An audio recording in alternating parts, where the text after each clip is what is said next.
যেই সব মানুষ বলেন মেয়েদের পিরিয়ড চলাকালীন তারা মন্দিরে প্রবেশ করতে পারবে না, কারণ সেই সময় তারা থাকে অশুচি এবং অপবিত্র। আজকের ভিডিও তাদের জন্য। সনাতন ধর্মের পবিত্র ধর্মগ্রন্থ শ্রীমদ্ ভগবদ গীতা স্পষ্ট বলে যে বিশুদ্ধ মন নিয়ে ভক্তি মনে আমাকে পুজো করে, আমি তার পুজো উপহার প্রীতি সহকারে গ্রহণ করি। অন্যদিকে ছান্দোগ্য উপনিষদ বলে সূচি মানে মনের পবিত্রতা। গীতার অন্য একটা শ্লোকে বলে স্ত্রী বৈশ্য শূদ্র যেই হোক, যে ভক্তি ভরে আমাকে স্মরণ করে সে মোক্ষ লাভ পায়। অর্থাৎ এখান থেকে স্পষ্ট ঈশ্বর প্রার্থনা পূজা গ্রহণ করেন তার মন দেখে, কোনো বাহ্যিক শরীর দেখে নয়। বিশ্বাস করুন, হিন্দু ধর্মের কোনো শাস্ত্রে লেখা নেই যে মেয়েদের পিরিয়ড চলাকালীন তারা কোনো মন্দিরে প্রবেশ করতে পারবে না বা কোনো পুজো পার্বণ করতে পারবে না। এই সম্পূর্ণ নিকৃষ্ট নিয়ম কিছু অত্যাচারী ব্রাহ্মণদের বানানো। এবার আসি পিরিয়ড চলাকালীন মেয়েদের দেহ থেকে কি কি নির্গত হয়। একটা মেয়ের মাসের এক নির্দিষ্ট সময় শরীর থেকে রক্তের সঙ্গে এন্ডোমেট্রিয়াল টিস্যু, মিউকাস, ছোট ছোট জমাট রক্ত নির্গত হয়। এবার আসি কেন নির্গত হয়। প্রতি মাসে ডিম্বাশয় থেকে ডিম্বাণু বের হয়, তার সাথে সাথে জরায়ুর ভিতরে মোটা নরম আস্তরণ তৈরি হয়। এটা তৈরি হয় যদি ডিম্বাণু নিষিক্ত হয়, তখন সেই ভ্রূণকে রাখার জন্য জায়গার দরকার। যখন ডিম্বাণুগুলো নিষিক্ত হয় না, তখন তা রক্তের মাধ্যমে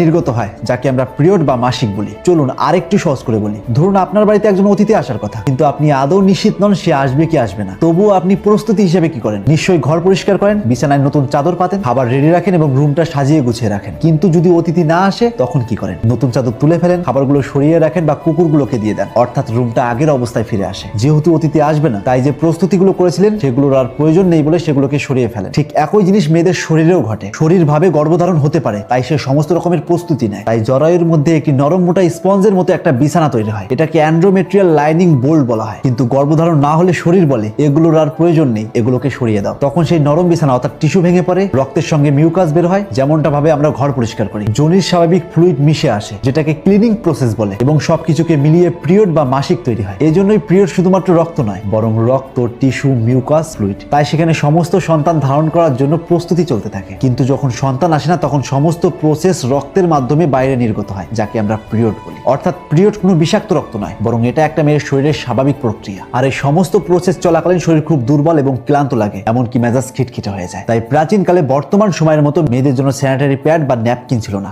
ছিল বিভিন্ন পদ্ধতি। তাই মেয়েরা তলপেটে খুব ব্যথা পেত, প্রচন্ড রক্তপাত হতো, এমনকি দূষণ এবং সংক্রমণের আতঙ্ক থাকতো। যেহেতু মেয়েরা প্রচন্ড দুর্বল হয়ে যেত, তাই ওই সময়টাতে মেয়েদেরকে বিশ্রাম নিতে বলা হতো। এমন অবস্থায় কিছু কিছু মেয়ে মন্দিরে গিয়ে পুজো করতেও ব্যর্থ হতো, যার জন্য তারা কোনো রকমের কাজকর্ম না করে শুধুমাত্র বিশ্রাম নিত। এমনকি কিছু কিছু জায়গায় উল্লেখ পাওয়া যায় এই সময়টাতে মেয়েদের যাতে দূষণ বা সংক্রমণ না ঘটে, তার জন্য তাদের প্রার্থনা করার জন্য আলাদা কক্ষ থাকতো, সেখানে বসেই তারা প্রার্থনা করতেন। অর্থাৎ পিরিয়ড চলাকালীন মেয়েদের মন্দিরে না এসে ঘরে থাকতে বলতেন, শুধুমাত্র তাদের হেলথ বা স্বাস্থ্যর কথা ভেবে, কোনো রকমের অসুচি বা অপবিত্রতার জন্য নয়। কিন্তু বর্তমান সময় চিকিৎসা ব্যবস্থা বদলেছে, মেয়েদের পিরিয়ডের জন্য স্যানিটারি প্যাড বা ন্যাপকিন বের হয়েছে, যা ইউজ করলে মেয়েরা অনেকটা কমফোর্ট ফিল করে। এমনকি তারা চাইলে মন্দিরে গিয়েও প্রার্থনা করতে পারেন, এমনকি তাদের স্কুলে যেতেও অসুবিধা হয় না। এর জন্য কোনো প্রবলেম নেই। যদি তুমি তোমার মাসিক চলাকালীন